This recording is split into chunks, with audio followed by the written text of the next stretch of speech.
The mainstream sports media machine is absolutely terrified to report the unvarnished truth about what just happened in Brooklyn.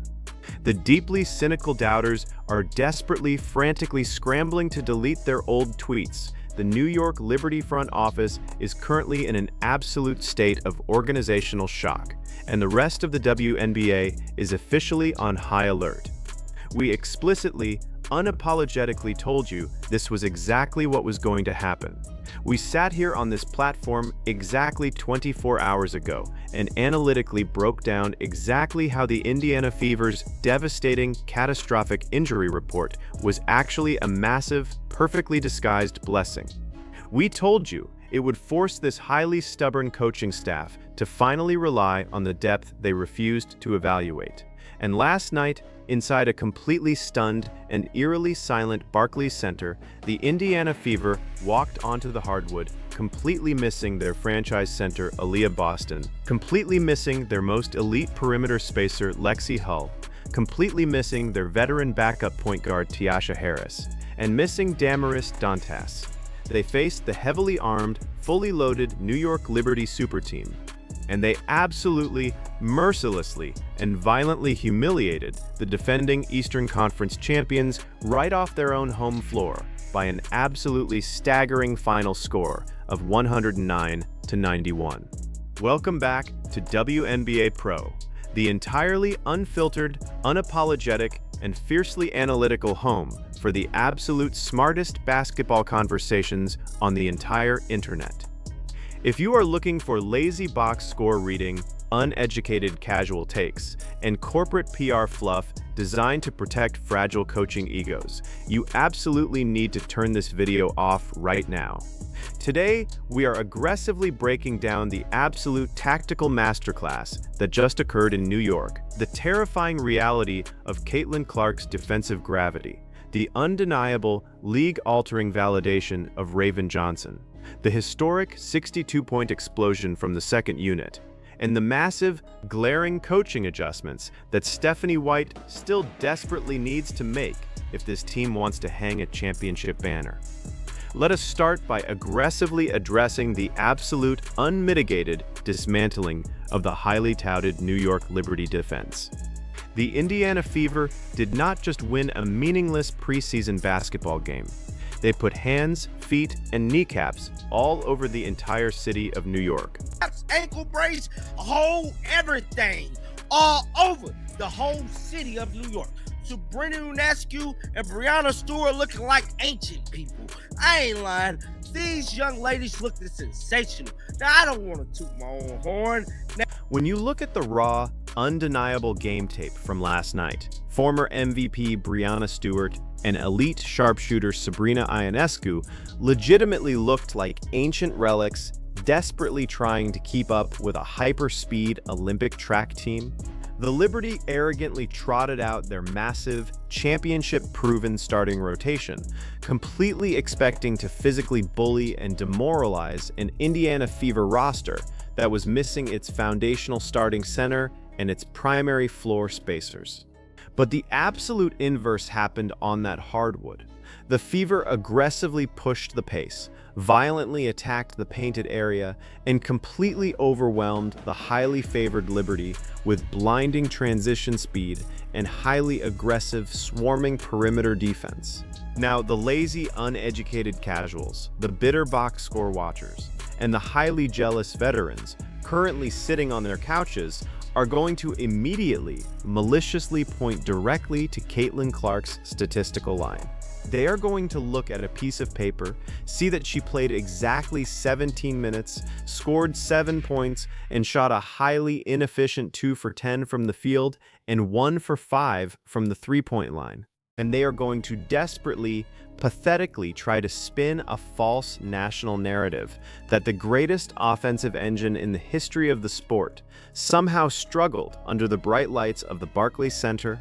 Let me completely destroy that pathetic, uneducated narrative right now with actual, high-level, undeniable tactical basketball analysis. Caitlin Clark absolutely did not struggle. She completely, fundamentally broke the New York Liberty's defensive system without even needing to effectively score the basketball. Liberty head coach Sandy Brondello essentially treated a completely meaningless April preseason exhibition game like it was Game 7 of the WNBA Finals. Within the first 5 minutes of the game, Clark came out completely firing, dropping early points and sending an immediate, terrifying message to the Liberty coaching staff. In response, Brondello ordered her entire defensive shell to completely panic and overreact. They aggressively face-guarded her, violently trapped her 30 feet from the basket, and threw multiple 6'4", highly physical defenders at her just to deny a clean catch. And what exactly did Caitlin Clark do in the face of that unprecedented defensive pressure? She played a game of absolute elite intellectual chess. She gladly accepted the aggressive triple teams. She operated as the ultimate terrifying gravitational decoy. She effortlessly initiated the high-speed ball movement that completely shredded the Liberty rotation. She finished with 4 massive assists and absolutely 0 turnovers. Let that mathematical reality sink into your brain. A second-year point guard, facing the most aggressive, physical trapping defense in the Eastern Conference, operating entirely without her primary screening center in Aaliyah Boston, played 17 minutes of high-usage basketball and did not commit a single turnover. When you foolishly commit 2 or 3 elite defenders to stop one single player 30 feet from the basket, you mathematically, undeniably concede a massive 4-on-3 advantage for the rest of the floor. Clark's raw gravity created wide-open, uncontested driving lanes for every single player wearing an Indiana uniform. The mere psychological threat of her shooting a 30-foot logo 3 completely short-circuited the New York defense. You do not need to score 30 points when your mere physical presence on the hardwood completely destroys the opposing defensive coordinator's entire game plan. But as incredible as Clark's gravitational impact was, the absolute biggest, most earth-shattering story of this 109-91 preseason massacre came directly from the bench. That was a lot to look at. Implementing in the offseason, defense being one of them for the The bench is so good, y'all. Johnson with the ball in their hands. Nice pass. Timpson. I'm not even gonna lie. The Fever bench is nasty, bro. They might have the best. For the past entire month, the loudest, most cynical critics across the sports media landscape have been screaming that the Indiana Fever's draft picks were completely redundant, that the roster lacked functional depth, and that the bench was an absolute disaster waiting to happen. Last night, those highly criticized bench players stepped onto a massive national stage against a super team and completely, violently dominated the basketball game. The Indiana Fever bench scored an absolutely mind-blowing 62 points from the second unit. The Indiana Fever might literally possess the absolute deepest, most lethal, hyper-athletic bench in the entire WNBA. We mathematically knew there was a chance they could be good, but absolutely nobody expected them to be this unbelievably nasty. Let us talk specifically about the absolute revelation that is Raven Johnson, the incredibly controversial first-round draft pick that absolutely everyone, including massive segments of the fan base, said was a massive mistake because she positionally overlapped with Caitlin Clark. With Tiasha Harris sidelined due to a knee injury, Raven Johnson was violently forced into major, highly scrutinized minutes against an elite, championship-tested backcourt. And what exactly did she do under that massive pressure? She orchestrated an absolute, flawless masterclass in two-way professional basketball. Caitlin Clark ain't really play that much, man. But the most, to me, Raven Johnson stuck out. Now, granted, she only had 6 points. She had 8 assists, 0 turnovers, 3 rebounds, 3 steals, plus 3 blocks, and she was 3 for 3 from the field. She finished with 6 points, going a perfect 3 for 3 from the field. But the scoring was absolutely not the story. She completely, utterly terrorized the New York Liberty Guards, recording 3 massive steals and 3 incredible blocks. She was an absolute defensive menace, violently jumping into passing lanes, fighting through heavy screens, and refusing to let the Liberty Guards breathe for a single second. And offensively, she ran the second unit with the poise and precision of a 10-year veteran. She dished out an absolutely staggering 8 assists with 0 turnovers. 8 assists, 0 turnovers, against the defending Eastern Conference champions. She pushed the pace with blinding speed, she protected the basketball, and she finished with a massive +14 ± rating. She mathematically proved last night, with live bullets flying on national television, that she can absolutely orchestrate the offense at an elite level and allow Caitlin Clark to safely get the physical rest she desperately needs without the offensive system collapsing into total chaos. The highly vocal haters who claimed Raven Johnson was a wasted draft pick are completely, embarrassingly silent today.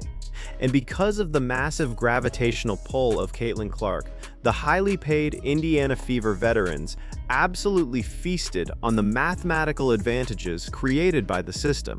Kelsey Mitchell stepped onto the Barclays Center floor and proved exactly why she is worth every single penny of her massive $1.4 million Supermax contract. Hey, she worth that money, man. Watch this. Watch this. Watch this right here. Watch Kelsey Mitchell. Laser. Dark. Splash, bruh. Splash. She is bringing up Johnson, bruh. Raven Johnson get coast to coast on this. Watch her. Watch her. My goodness, Raven looked a good job. I ain't gonna lie. When the basketball touches Kelsey Mitchell's hands in the half court, it is absolute, undeniable cash. She played 17 minutes and dropped a highly efficient 18 points, shooting 7 of 12 from the field and perfectly knocking down 2 of her 3-point attempts. She was shooting laser dark splashes from beyond the arc all night long, completely demoralizing the Liberty defenders who were entirely too focused on stopping Caitlin Clark. Mitchell finished with an absolutely staggering +20 rating while on the floor. She is the ultimate hyperspeed secondary assassin that this offense requires to punish trapping defenses. And then you have the absolute gritty enforcer, Sophie Cunningham. Cunningham stepped directly into the starting lineup due to the injuries and came out gunslinging from the perimeter. Coast to coast, bro. And Caitlin Clark made it look easy. Sophie Cunningham came out gunslinging. Gunslinging threes. Sophie looked like she could have got that. She splashed highly contested threes, dropping 13 points on Elite 5 of 8 shooting, including 3 massive daggers from beyond the arc. But it was not just the shooting. It was the unmatched level of physical toughness and pure swagger she brought to the floor. When you watch Sophie Cunningham operate with that level of extreme confidence, aggressively rebounding and defending much larger players, it becomes brutally, painfully obvious that the Indiana front office probably should have given her a significantly larger financial bag and a much longer contract extension. She is the ultimate unapologetic enforcer that this high-speed, finesse offense desperately requires to survive the physical brutality of the WNBA. And we absolutely cannot ignore the continued, mathematically undeniable validation of Justine Pissot. We literally just released a massive documentary exposing the highly classified fact that the Indiana Fever front office was allegedly planning to cut this 6'4" elite sharpshooter simply to save a tiny bit of salary cap space. We explicitly warned them that it would be a fireable offense. And last night, in exactly 10 minutes of highly restricted playing time, Justine Pissot stepped onto the floor and completely justified our entire scouting report. She dropped 8 points, went 2 for 3 from the 3-point line, and finished with a staggering +16 rating. +16 in 10 minutes. When you put a 6'4" sniper on the wing, the opposing defense physically cannot rotate fast enough to contest her shot. If Lynn Dunn and Kelly Krauskopf look at this 109-91 box score and still decide to cut her, they should be immediately investigated for gross organizational negligence. However, we are WNBA Pro, and we absolutely have to maintain our elite standard of ruthless, unwavering objectivity. Because despite the massive 109-point offensive explosion, there were highly concerning, glaring disappointments on the floor last night, and we need to actively engage in some necessary, brutally honest tactical criticism of head coach Stephanie White and the front office. Monique Billings was an absolute, unmitigated disaster on the interior.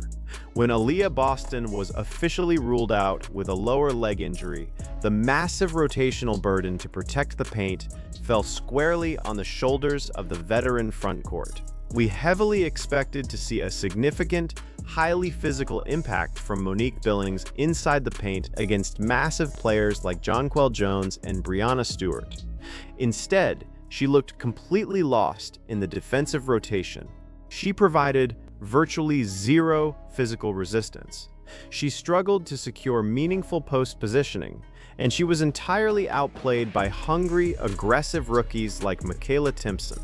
If Monique Billings cannot physically anchor the paint in a backup role when the franchise center is injured, her massive 2-year, fully guaranteed contract instantly becomes a severe, highly damaging liability for this front office. This is the exact lack of size we have been aggressively warning you about.